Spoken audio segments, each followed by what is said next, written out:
O tópico que eu trabalhei chama Revistando Mulheres. E nesse tópico eu desenvolvi como nos diferentes contratos de Cláudia, Nova e Marie Claire se chamam recorrências quanto ao modelo de ser mulher, que permitem trabalhá-las a partir de uma base comum que dá sentido ao termo mulher, né? Trabalhá-las como um bloco hegemônico. Trabalhei com esses 3 títulos, né, com essas 3 revistas, como revistas exemplares para apontar as transformações nas expectativas sociais sobre as mulheres. Então, até 1950, as revistas femininas construíam, sobretudo, uma noção de feminilidade pautada pela vida doméstica, pelo cuidado, o romance e a beleza, né, que eram esses que estão do lado de cá, né, eles estão basicamente até o surgimento da Cláudia, eles estão aí. E até aí se tinha uma feminilidade construída por características comportamentais ditadas por uma ideologia naturalista. Esse termo é da Nancy Fraser e é similar ao que a Danielle Kirguá trabalha como ideologia de gênero. Então, para a Danielle, essa ideologia de gênero ela se estrutura basicamente por 2 princípios, que é um de separação, que mulheres fazem isso por causa de características X, homens fazem X, e um princípio de hierarquização em que o trabalho desenvolvido pelos homens tem maior valor agregado pelo trabalho que as mulheres realizam, né? Então eu trabalho com essa ideia de ideologia de gênero e a Nancy Fraser com ideologia naturalista, para falar desses conteúdos que estão fixados no corpo, né? Essa ideologia naturalista, ela torna o cuidado e a maternidade atividades exclusivas das mulheres e que são justificadas por características psicológicas, né? Bom, pelo que eu pontuei que esse feminino é um feminino etéreo, ele é descorporificado e ele é fundado numa dupla moral sexual, né? E que implica para mulheres de boa família e tal, a abnegação e a negação dos próprios desejos, tal, do próprio corpo, né? Bom, então a gente tem um contexto de proibição nesse momento, né? Então, após o trabalho assalariado ser uma possibilidade para as mulheres dentro das revistas femininas, que aí isso acontece com a Cláudia de 61, e a tematização do sexo e da sexualidade pela Nova em 73,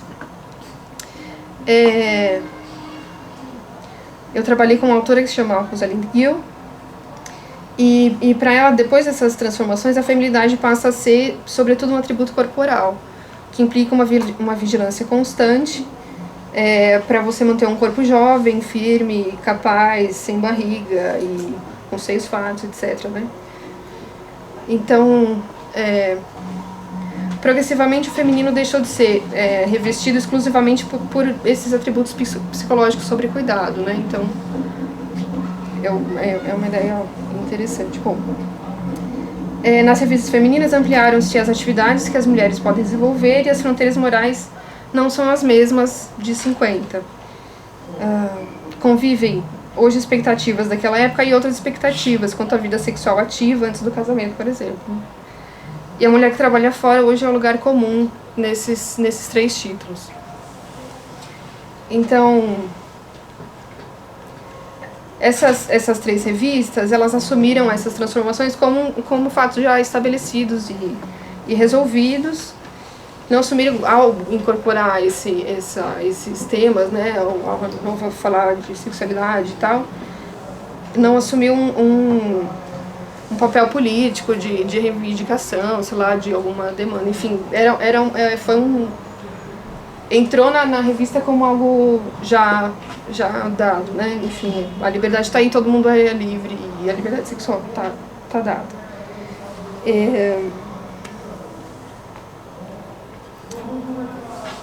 Eu me voltei então para o feminismo como uma força antagonista a esse discurso das revistas femininas. E a partir da Nancy Fraser, eu trabalhei como o movimento feminista de segunda onda,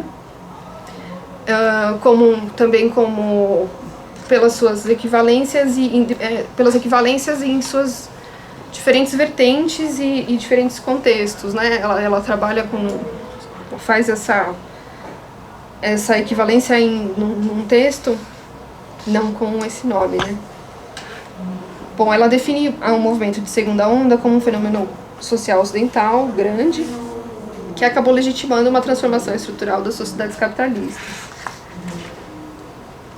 Mas que essas transformações acabaram sendo contrárias ao que o próprio movimento feminista, a partir dessas equivalências, estava concebendo como uma sociedade justa, né? Então, a autora define 4 críticas centrais da segunda onda feminista na década de 60. A capitalismo em sua forma organizada, é o que ela chama de sua forma organizada pelo Estado. E eu trouxe aqui 2 que eu acho que são as mais importantes, que é a crítica ao economicismo, que o movimento feminista em 60 demandava que a ideia de injustiça fosse trabalhada para além da desigualdade econômica, né? Então, elas lutavam por um campo de ação expandido de justiça, que incluísse também sexualidade, reprodução, violência contra a mulher e o serviço doméstico. E o segundo aspecto é a crítica ao androcentrismo. Androcentrismo.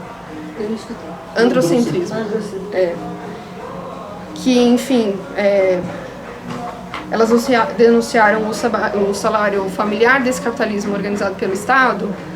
O salário familiar para ela é quando só o homem trabalha e a mulher fica em casa e ele tem o salário da família. Então elas criticavam esse salário familiar, mas pela questão da invisibilidade e desvalorização do trabalho realizado pelas mulheres, né? Então, para elas, enfim, isso aí tem aí uma divisão sexista do trabalho. Então, a autora aponta que essas críticas foram recrutadas pelo novo modo de organização do capitalismo neoliberal. Aí eu queria ler um trecho aqui, eu acho que é só uma citação dela.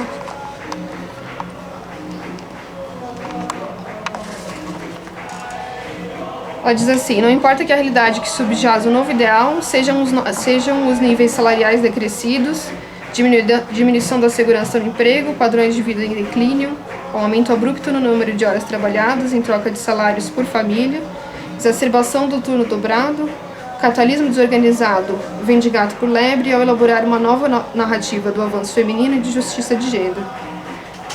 Então, basicamente, o neoliberalismo ele passou a significar essa demanda feminista enfim, essas críticas, né, feministas como uma igualdade na participação no mercado de trabalho, como uma resposta, como se fosse uma positiva a essa demanda, enfim, por liberdade, né. Para o movimento feminista, isso passou a ser considerado como uma das vitórias paradoxais do feminismo, né.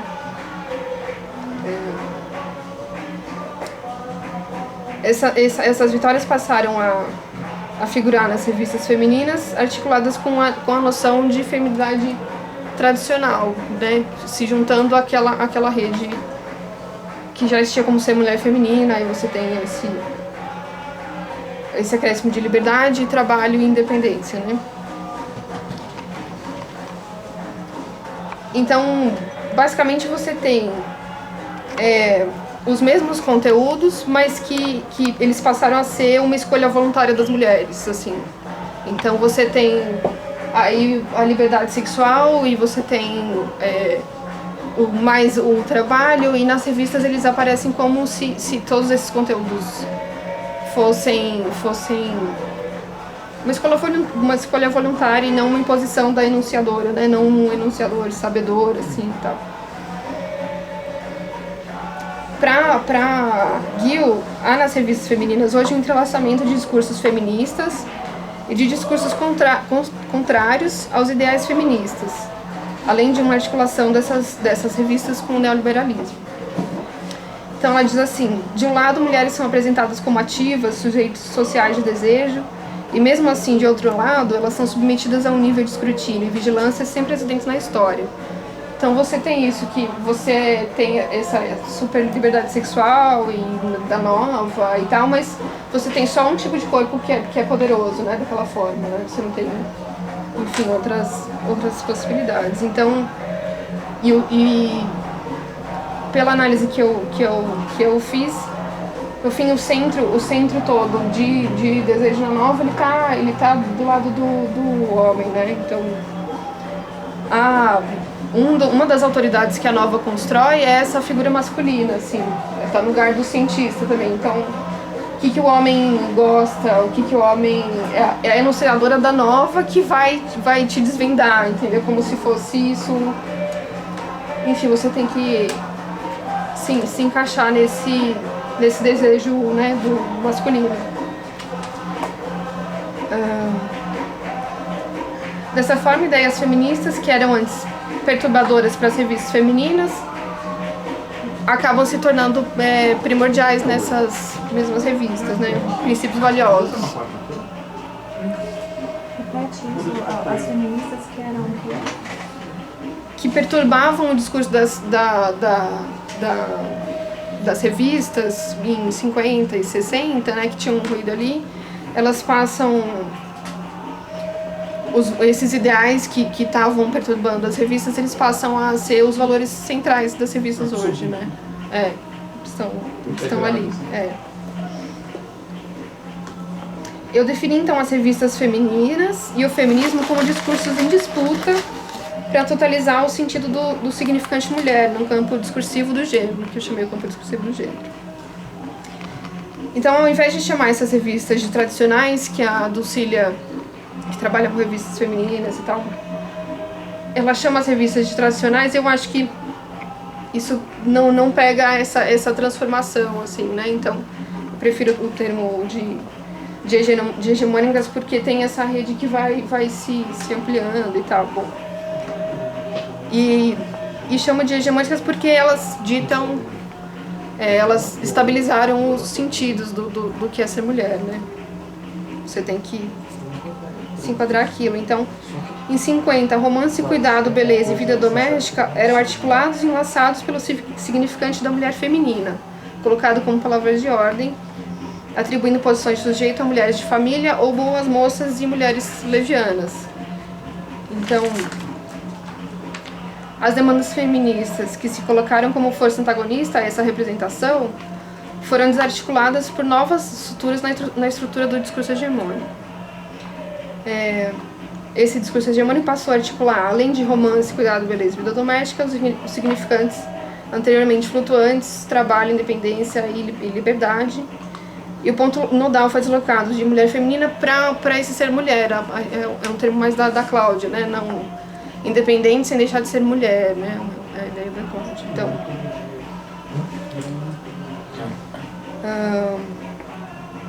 Então, isso dá conta de um número maior de demandas e acaba esvaziando cada vez mais cada um desses conteúdos de particularidades, né? Então, enfim, essa rede vai se tornando poderosa. Esse deslocamento foi simultâneo às mudanças para o capitalismo neoliberal, que fez desses mesmos três significantes elementos centrais para o desmantelamento da rede equivalencial que a Fraser estava trabalhando, né? Do movimento feminista de segunda onda. Então, onde a segunda onda apontou a falha do discurso capitalista, o discurso neoliberal e das revistas femininas articularam certa liberdade e independência, né? De modo que atendesse essa demanda antagonista, né? Então, elas articularam certa liberdade e independência, especialmente como participação no mercado de trabalho, assalariado e desejo de ser desejada, né? É uma escolha... Enfim, a mulher precisa trabalhar para ter renda para poder consumir. Enfim, mas ela faz isso voluntariamente.